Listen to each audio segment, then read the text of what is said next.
Before I played big budget console games, in fact before I played games that were even in colour, all I ever played was Dark Castle. This black and white platformer was released way back in 1986 for the Apple Macintosh. It put you in control of Prince Duncan, a clueless looking guy who decides to enter the Dark Castle and overthrow its ruler, the Black Knight. But before you could face him, you had to collect a shield and a fireball power-up by exploring the castle's many rooms, each containing all manner of traps, pitfalls and creatures.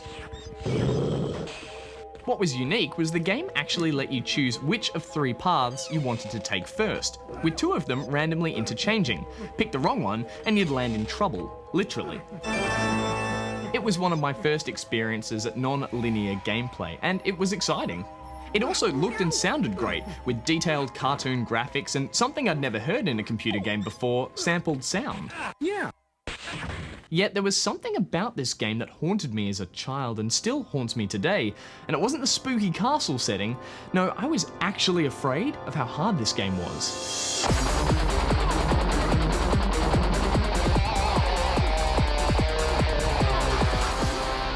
Dark Castle was my first time playing a brutally hard game, and it was, in a word, unforgiving. Critters would knock you down, pits would send you back to repeat areas, and worst of all, controlling the clumsy main character was a nightmare. Duncan was prone to tripping over, falling down, bumping into walls, and hitting his head. Okay, that last one was kind of funny, but no other game had ever punished me for having a main character that was this clumsy. In his defense, Duncan could throw rocks using the mouse, which, while it was a unique control method for a platformer at the time, it ended up just being awkward and difficult, just like his different types of jumping that each required a different button combo. Ugh. To this day, I only ever managed to navigate dear Duncan through all the rooms and collect all the required items once. I remember drawing a deep breath and opening the middle door to finally face off against the Black Knight himself, before quickly losing my 1 remaining life and being sent back to the start to try all over again. I never did defeat him.